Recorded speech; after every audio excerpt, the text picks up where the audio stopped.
characters are unhinged. They get revenge or vengeance. They have a fight and passion and, and don't hold back or aren't held back because, we get morally gray male love interests and we get, unhinged men, superhero characters and whatever all the time. But we rarely get truly unhinged female main characters written for us. So I'm giving you Rex for that genre today. I love an unhinged female main character. I love portrayals of feminine rage because I think it's such an important part of a lot of our experiences, and I think it's important to, feel your feelings and have your passions and not be held back or think that you can't feel a certain type of way or, protect yourself like a man would protect himself or all of that. So, yeah, I love a good unhinged female main character. So those are the book recs we're doing today. So sit back and relax. Don't forget to give the video a like and to subscribe and to comment down below to support me and get more videos like this. I also have an Instagram and a TikTok, obviously, that's not dedicated to ASMR or even fully books, but where I post a lot of book recommendations, reading wrap-ups, even show and movie recommendations, etc., and a lot of funny stories on my Insta stories. So you can always follow me on there at BRBDreaming__,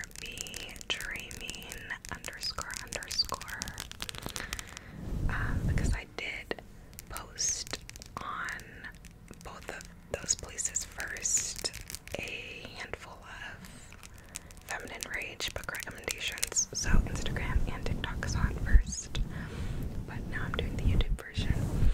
So without further ado, let us get into it. And if you've seen reading vlogs with, these books, then you've heard me talk about these books. But this will be a more relaxing setup with the ASMR style. And if you haven't watched those vlogs, then here you go, something new. So first, let's talk about Fear the Flames by Olivia Rose Darling. Olivia Rose Darling. Olivia Rose Darling. I actually, when I tagged the authors of these books on my Instagram in the post about feminine rage recommendations, she actually commented and was very sweet. And I was like, oh my gosh. So she has a big, an active presence on Instagram, apparently.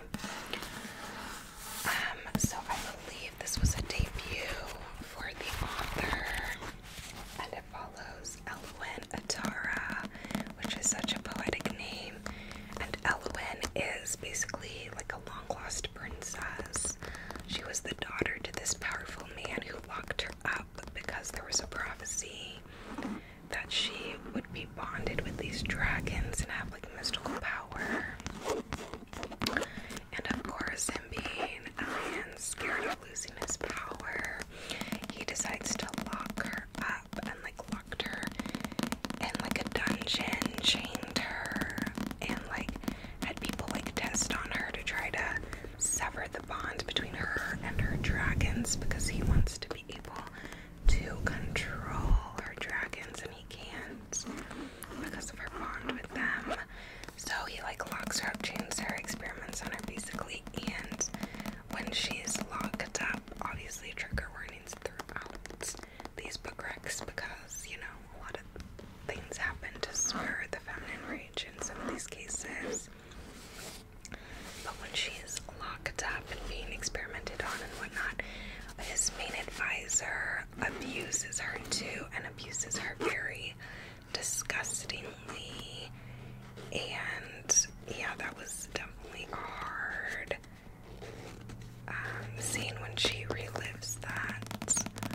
That was definitely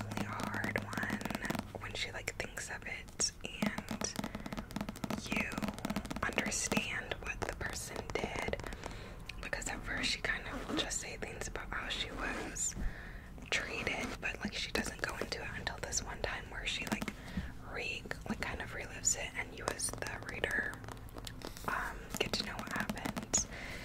But so one of her father's like main advisors like abused her terribly during this time as well. And at one point her like mother died, and her mother's brother, this is all before the book even starts, so this is just the backstory, but at one point her mother's brother, so her uncle, like kidnaps her and takes her away from the palace and away from her father and these people who are experimenting on her. And then in the shadows they start ruling a group of people on their own, so she's like the queen of like a group of like rebels basically, while she waits for a perfect time and way to get back to her dragons and to unleash them. So that's the backstory for our main character. So when we're introduced to her, she's fierce. She's literally spying on someone as soon as we're introduced to her, and she can fight. She can fight very well. She's ruling this group of people in this like secluded wood area, but she also is very relatable. Like she's very, like she asserts power, she asserts dominance, but she's also very relatable. She deals with anxiety, she has tough period pains, she deals with a lot of other things that are common for us who have that experience. And yeah, she deals with a lot of that stuff. So she's very strong, but she also deals with very human things. And then there's a part in the book where she is confronted with, or confronts, the man who abused her when she was stuck in her father's kingdom all those years ago. And when she sees this man again,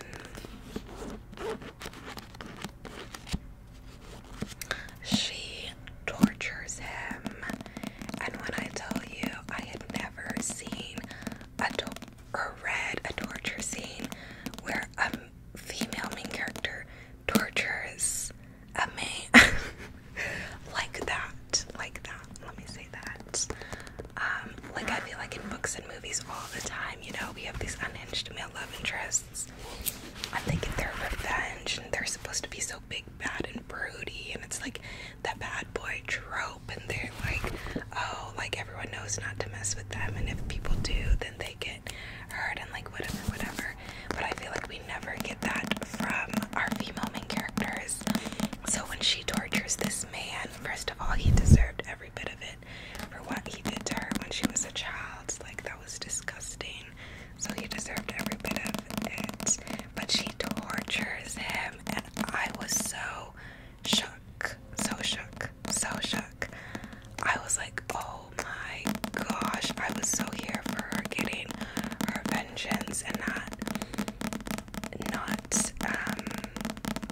I don't know, there was something so cool as well about her not having to rely on someone else to get it. Like, it would be nice, like it's nice when there's supportive characters and others who are fighting to protect them and help them as well. And her love interest in this book is very supportive of her and right there with her, like ready to hurt anyone who hurts her.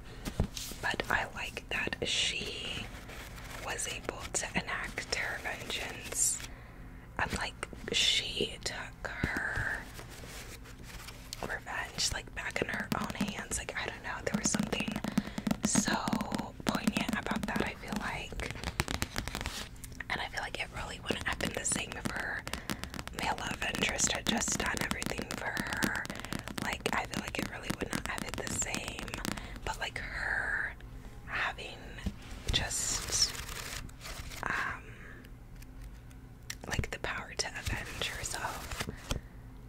was just like so cool. I don't even know how to describe it, but it was just so cool.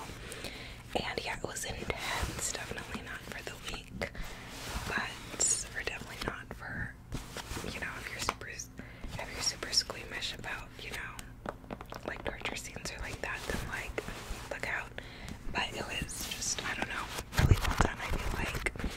So that is like the main example of feminine rage that I think about from this book, because it was just like, it just hit so hard. Like I feel like it was just really done really well, and yeah, it was really moving.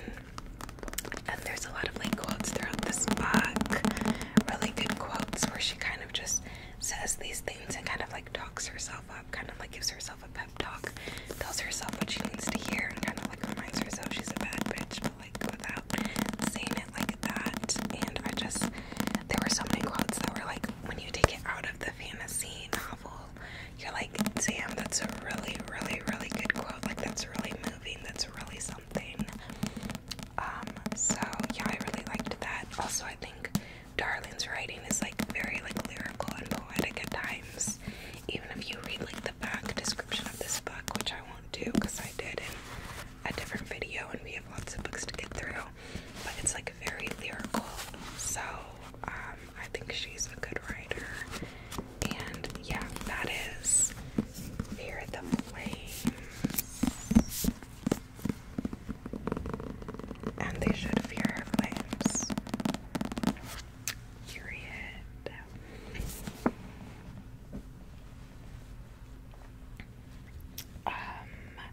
Next, what to do next?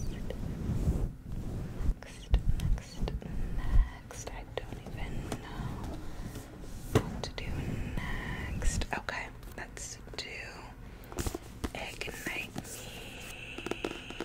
by Tahira Mavi. So the Shatter Me series is one of my favorite dystopian fantasy series ever. It's so good. It's so good. And Ignite Me is like everyone's favorite from the series pretty much. For me, Ignite Me and Define Me are my two favorite books.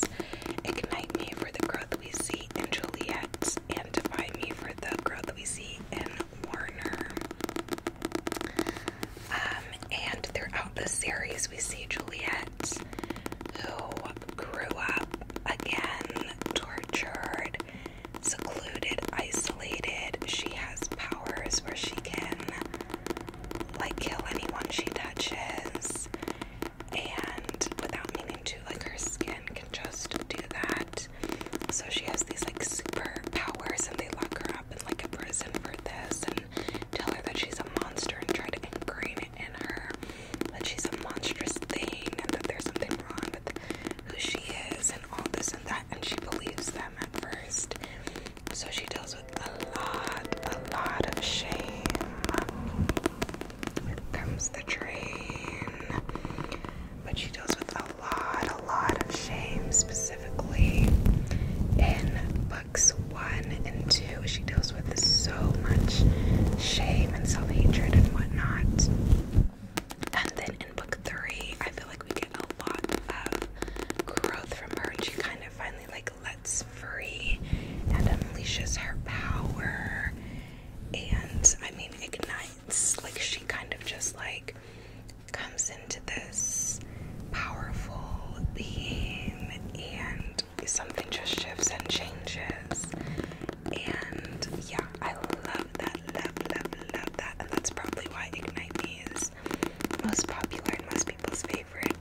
well about people just spewing hate at them and telling them to not love themselves, etc.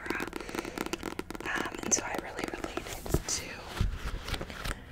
this book because, again, there were just really good societal allusions to a lot of the stuff we have shoved down ourselves in a lot of cultures and settings. And yeah, I appreciated her growth, her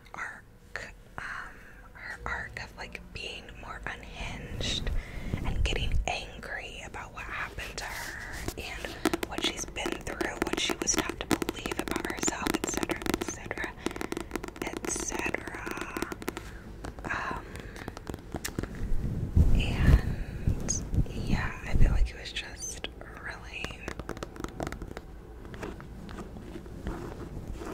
really well done. So yeah, I really related to this book, and this series will always have a special place in my heart because of that. So the Shatter Me series, again, the first 2 books, she deals with a lot more shame, and the 3rd book is when she really starts to come into her own, I think. Not there being another siren. There's always a siren. It seems like I saw 2 ambulances when I went on an errand today. 2. And I was gone for maybe like half an hour. Crazy. So stepping out of the fantasy world for a minute before we dive right back into it with the next book after this, I want to talk about this fairy tale retelling for a minute, and that is Cinderella is Dead by Kaylin Byron.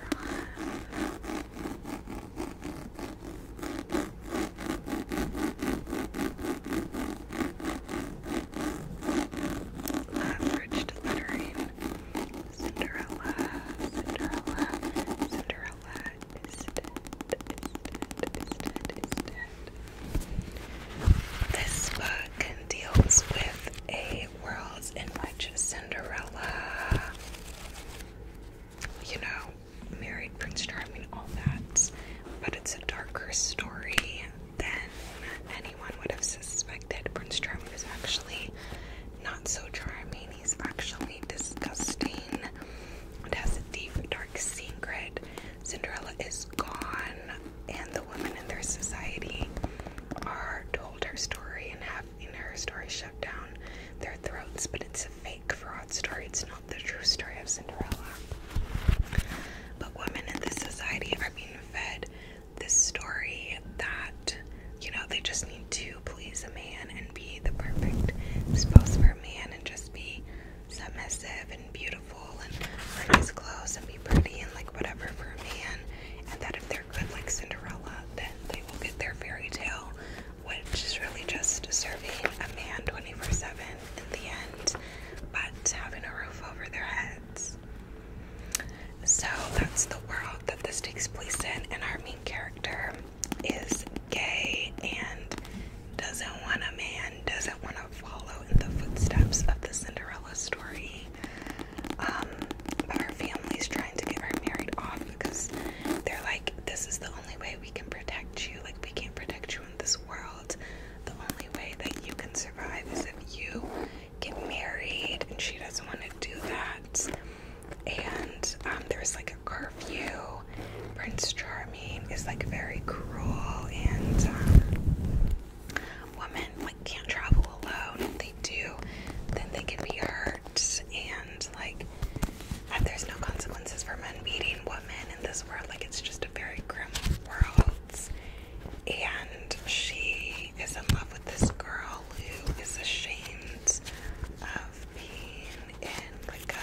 exist and be myself and love who I love. Like, why am I being told that it's wrong for me to want to fight for this?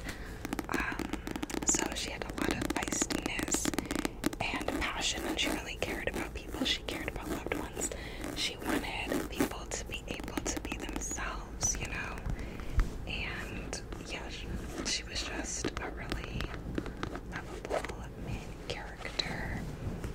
And yeah, if you like a good fairy tale retelling with some feminine range and some good plot twists and a really good plot, then I would recommend this book.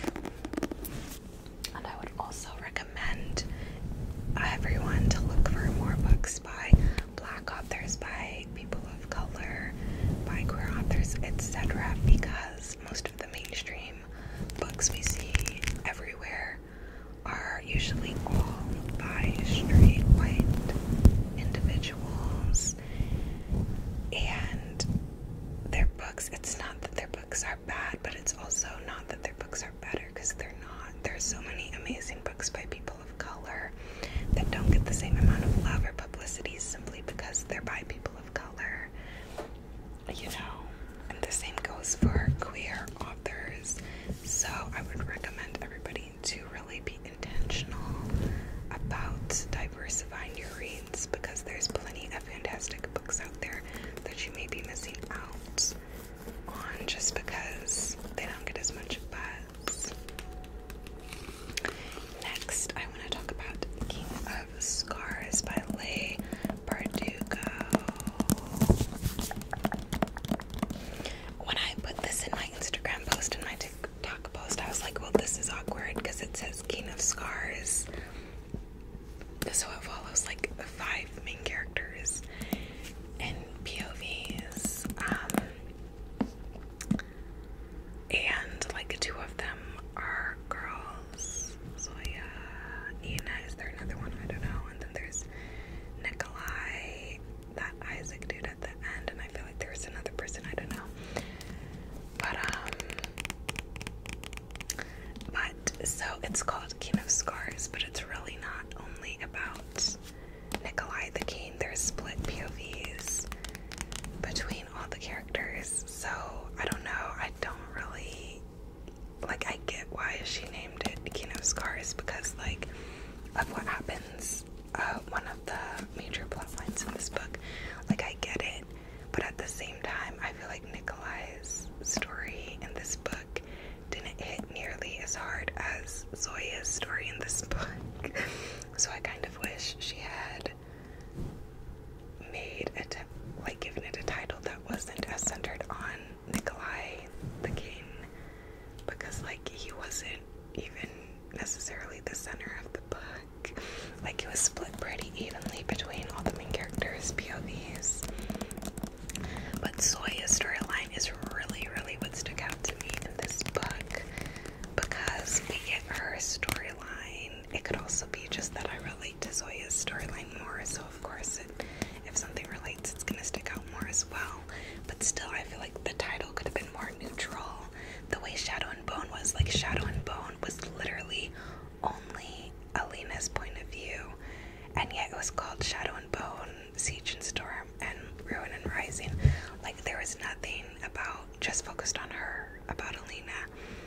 There was no, like, Shadow Princess, like, you know, whatever. So I don't get this title. Like, it just doesn't fit necessarily.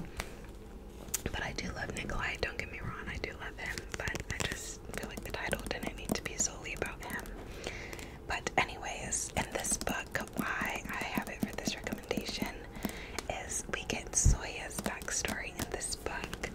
And Zoya is a Grisha, who are powerful people who they're essentially like witches, but they're like born with these powers. They don't just like learn it or practice it.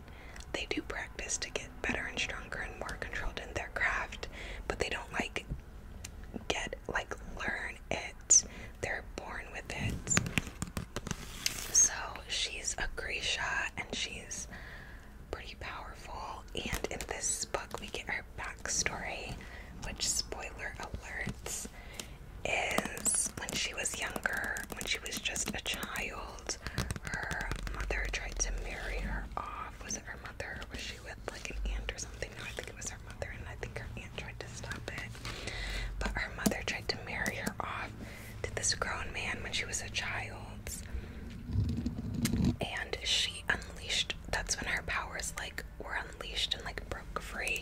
was when she got them to like happen, her powers to show themselves, like manifest, whatever, was when she had to protect herself. Like, it was that or else, you know. And she, in her, the POV following her, it talks about how she was, like, one day she was just like, how, it talks about how when she was a kid, she was living with her mom and, you know, being, you know, just, you know, being in not a healthy environment. It talks about how she would pray to the saints for someone to save her, to take her out of this setting she was in, of this environment, of this, like, what was happening to her, etc. And like it said, she prayed to the saints, which is a big thing. The saints are a big thing in the Hollow Shadow and Bone universe. But she prayed to the saints for someone to save her, and no one ever came. And then one day, you know, when she needed it most, when she was in danger, you know, her powers came to her and she saved herself. And I read this months and months and months ago, and still whenever I think about that, I feel so moved. Like, even now I feel so, like, moved just thinking about that, because I feel like, again, that the real world implications are so heavy. Like, I feel like that is just so relatable, so poignant. Like in the real world, most of the time, when people are in these unjust situations, you know, when people are stuck in these abusive, toxic environments, etc., it's like no one comes to help. It's like no one cares.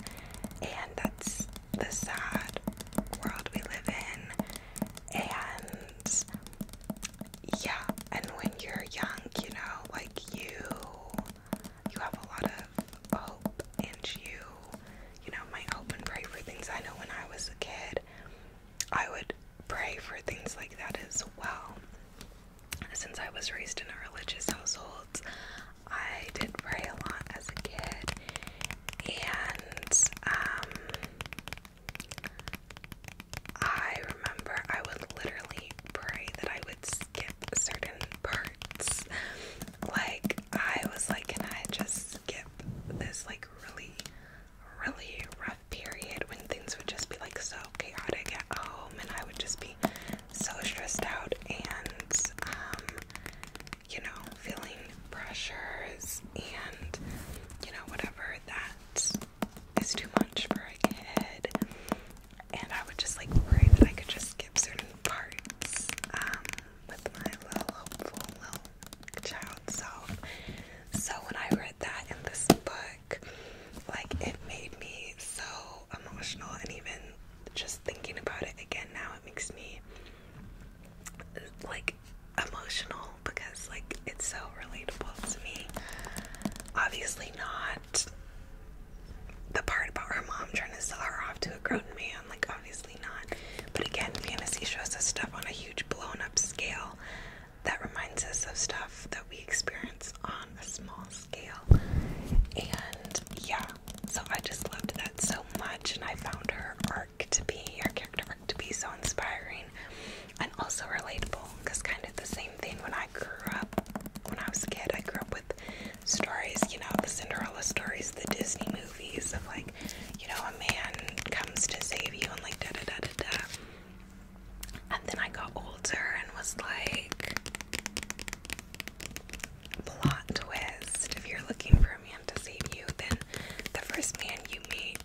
there's so many times, you know, where I thought about just like giving up, or, you know, where I just felt like I could not do whatever anymore.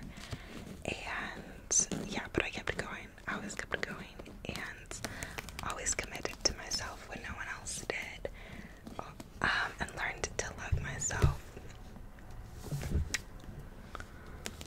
whether or not others did as well, which was huge, huge, huge, huge, and it's life-changing when you learn to love yourself. And yeah, I don't know, her arc in this book just makes me so happy. And yeah, I love Zoya. I also love that Zoya is not like a nice character per se. Like, she comes up cold, she's kind of intimidating, she's really good at what she does, she's perfected her Grisha powers, and she's a force, and she's not worried about not hurting other people's feelings, and etc. This, that, and the third, which sounds mean, but like, if you describe a man like that, then they're powerful, then they're, you know, they command energy, etc. But all of a sudden, like, when you describe a girl like that, all of a sudden it's a problem. So I love that she is fierce. She doesn't care too much about what other people think or how other people will perceive her. She's not worried about being nice. She's worried about being the best. Like, about taking care of herself. Like, and I don't know, it's just really beautiful to see her character arc in this book. And the second book in the duology I still have to read, so I do want to read it eventually. The only thing was, there were just like a lot of POVs in this book. I feel like Nikolai's was a good POV, but then we also had Nina's POV, and I like Nina, but her POV got pretty old for me, because it just felt so different than Zoya and Nikolai's POV, and then there was the random Isaac POV, and so it was hard for me to get through that book at points, just because I felt like there were too many POVs. But I really, really, really loved Zoya's storyline. Next we have Iron Widow. Iron Widow, Iron Widow. And this book is so good. This book was probably a 5-star read for me. That's how good it was. And the feminine rage in this book is off the rails, off the charts. This book probably has the most feminine rage out of all these book recs, honestly. Probably. The main character in this book is just so stunning. I love her so much. Even when I was annoyed with her, I was like, I mean, at least she's still slaying. Like, how often do we have a character like this? So she lives in a world where women are forced to be co-pilots to men in this like sci-fi world, and the men take these women like concubines into battle with them, and they use their like energy as a person. They pull from the female's energy to have more energy for themselves when they fight, and the women almost always die in battle, and it's seen as like some big sacrifice. And the women are told this story that like, oh, every once in a while there's a perfect match, and the women are the men's equals and can survive, but the setting is actually rigged against them, so that whether or not the women are the male's equals, like, it's kind of rigged against the women.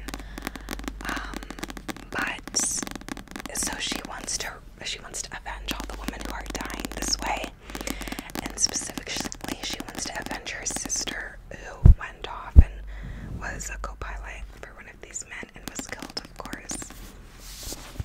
So that's what starts the journey, and she has obviously so much rage about this. She also has rage towards her family because they broke her feet. They broke her feet so that she would be more attractive to men.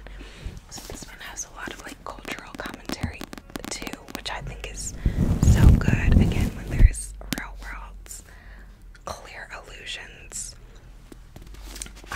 So in her culture, like, women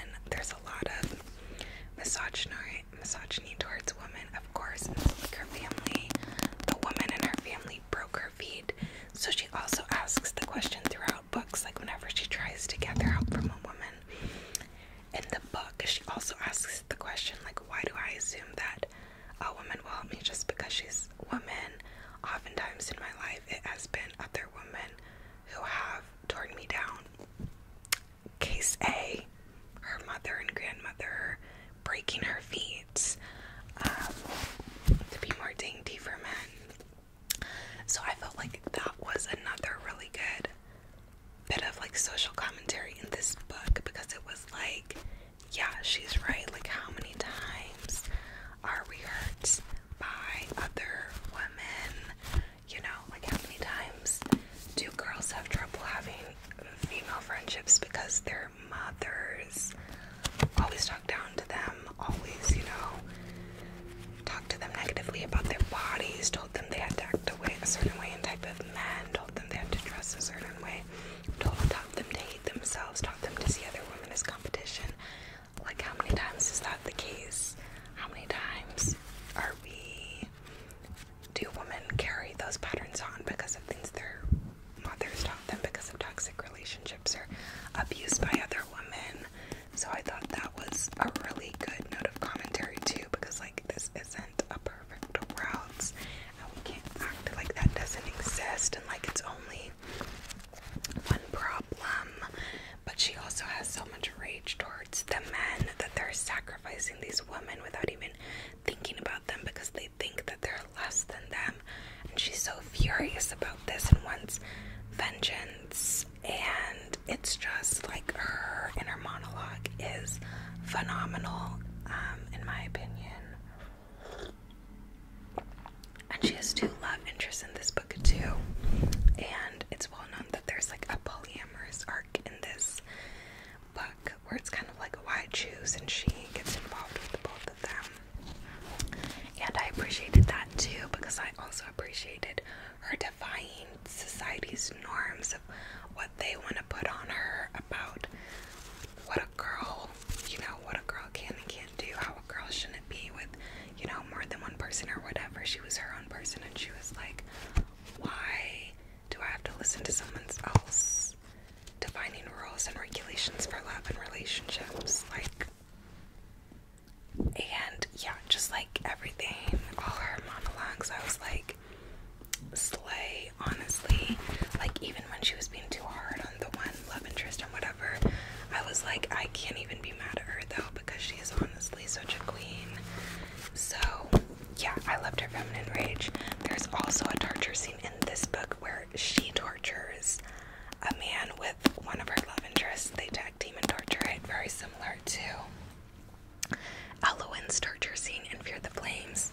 And this scene again had me like jaw dropped. I was so shook, because again, we never see that. So seeing her like do that torture scene was like, oh my gosh, girl, like, she was something else. And I really appreciate her character for that. Me having to stop my video real quick because there was a stink bug. Disgusting. Disgusting. Those freaked me out, because in one of the houses that I lived in with my family, there were a lot of stink bugs. So on the rare occasion I see one now, I'm like, absolutely not. So yeah, I had to take care of that and put on a hoodie because I'm cold, which I should probably turn off the fan because of. But anyways, as I was saying, Iron Widow, phenomenal read, and yeah, definitely recommend. One of my best books of the year thus far. Feminine Rage off the charts. Then we have Red Queen by Victoria Aveyard. And can I just say, this author is so funny. She posts a lot of reels on Instagram, and they are so funny. And yeah, she just seems like a really cool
because she sees the injustice for what it is. And she's like, this is terrible. She wants to have the world changed where reds are not being persecuted by silvers like this. She's allowed to fight to her. And she finds that she actually has superpowers herself, superhuman abilities herself, but she has red blood. So what exactly is she? And yeah, this book is so good. It's a 4-book series, and this book and book 3 are my favorites in the series. The second one and the fourth one I didn't like as much, but I still really liked. But like this and the third book are on like a whole different level. They're just like really good. And the feminine rage in this book and in the second book I think is really good. But one of her main love interests, because there's a love triangle in these books, one of her main love interests like really kind of like starts to like judge her and put a damper on her feminine rage in book 2, and I didn't like that. That's another reason why book 2 and 4 are a level down from books 1 and 3 in my opinion. And then in book 4 too, like it did have a good ending plot wise. Like they did, spoiler alert, change the worlds. Like reds were, spoiler alert, you know, free and no longer being oppressed by silvers by the end of book 4. But I will say, like, a lot of her rage like dimmed down in the 4th book, and it was kind of like meant to show us like character growth, I think, of her being like, of kind of like the overdone arc of like, oh, getting revenge doesn't make you feel better type thing, and like, oh, you can be passionate but don't go too far type thing. So that's one thing I didn't like about this series, because like she started off so strong, so feisty, so like sure of the injustice of what was happening, and later on it was like she was still passionate about freeing reds, but she also was like sympathizing with these people who would kill reds without a second thought, and most of that was due to one of her main love interests, Cal, which I hate, because why does a woman always change what she's passionate about, pull back, not reach her full potential, not like care about what she really cares about, or like try to make happen what she really wants to happen because of a guy, like, and it's always the most unimpressive boy, like. So that is one thing that upset me, because like it was a good ending, don't get me wrong, and they did free the reds at the end of it, but part of it, like, I don't know, part of it in like book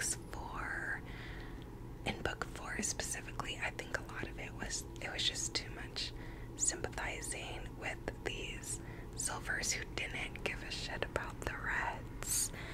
And yeah, I was like, so that is the one critique I will say. I do still think this is a really good feminine rage, but specifically book 1.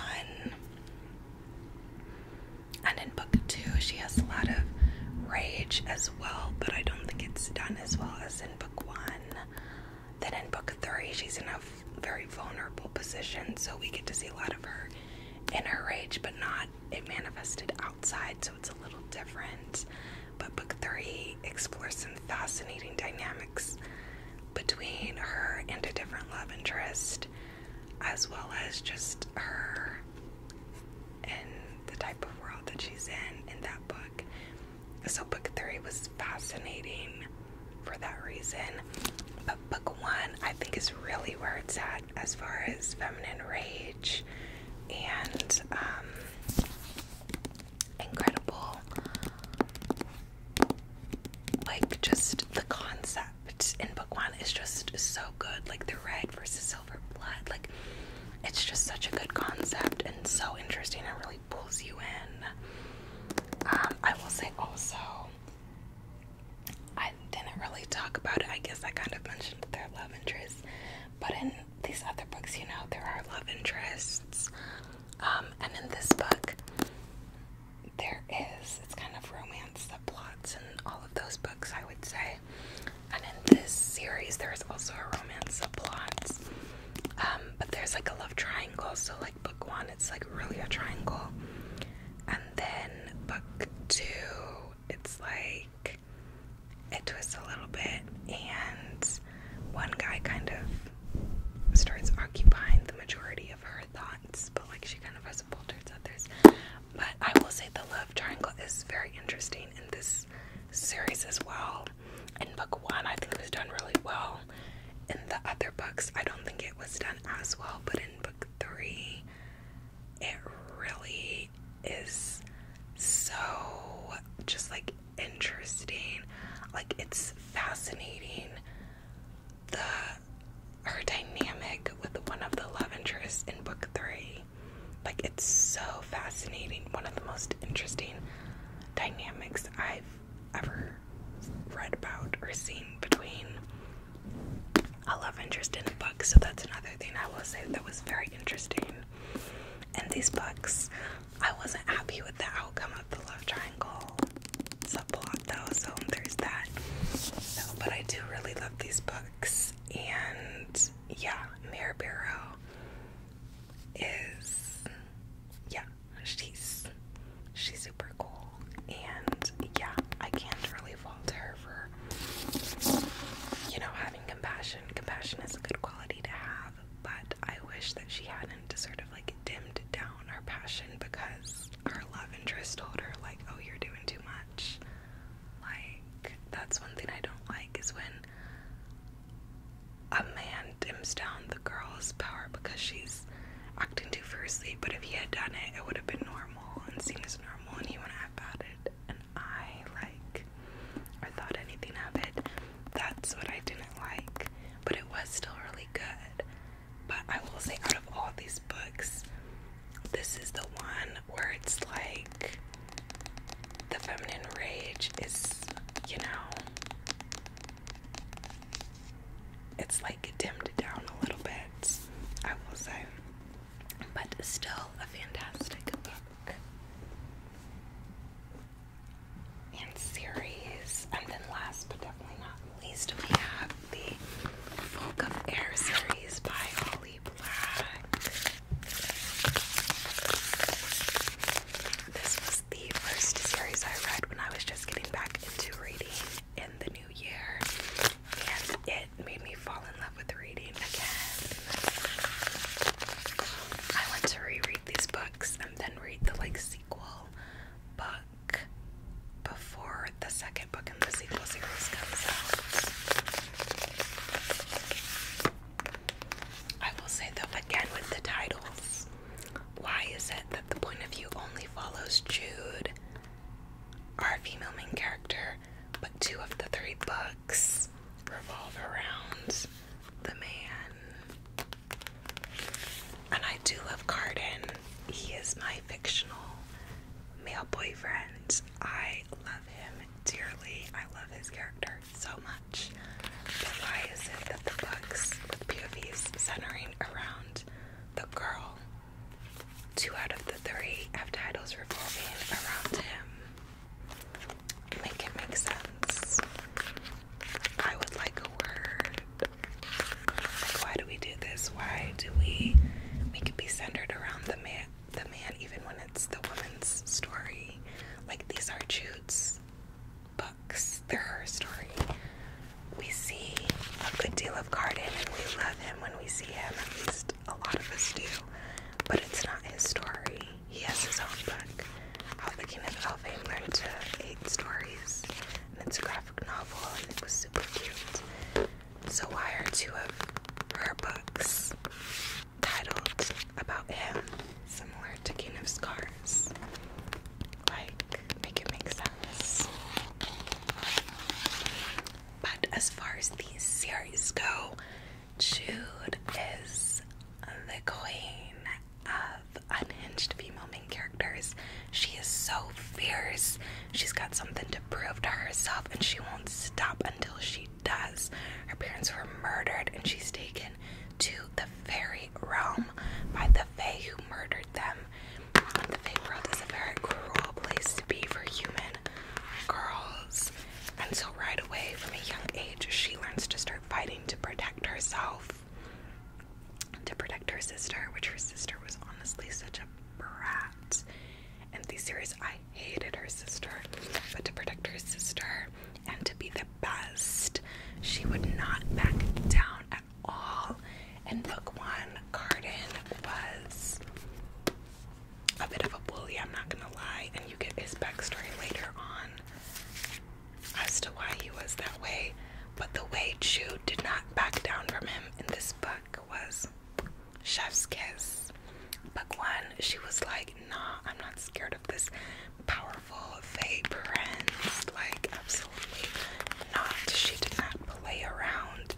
stuff we typically see from male love interests with their sad backstories, but no, this was her. She was doing assassin work because she was passionate and because she chose to find a way to protect herself and come out on top in the cruel pit world she's in. So she's an assassin, but one, she's so badass. She betrays, she connives, she's cutthroat. She has this interesting family dynamic with the man who slayed her parents. She feels like she always has something to prove. She's fierce, like she is just, I just love Jude's character so much. I love her so much. I love Garden too so much, but we're talking about Jude right now. And yeah, I just adore her. And then in book 2, she's found a way to come into some type of position of power, and she's using that position. She's being smart. She thinks about the long game. She doesn't need to be seen at the front, but she holds like the strings for a lot of stuff, and she sort of masterminded herself into being able to control a lot of things, and it's fascinating to see. And then in book 3, we see her come into a role like never before, and we see her again be extremely smart, use her smarts to resolve a lot of things. And we also see sort of the political intrigue and element of these books come to a head, because there's a lot of like political games going on during these books. There's a ploy for power. There's all these people trying to get the prince's father's throne. There's a lot. Jude jumps in the mix too, and also starts, finding her way around into opening slots. And yeah, it was just so stunning. I really need to reread these books because they're so well done. And yeah, I love them so much. And yeah, this series is just so good. Also, there's an enemies to lovers subplot with Garden and Jude, and I love enemies to lovers. So I did love the enemies to lovers subplot in these books. I know a lot of people are like, these books are only enemies, and then at the end there's this much lovers, and I'm like, I don't care. This to me was like a true enemies to lovers. Like, they betrayed each other, they fought against each other,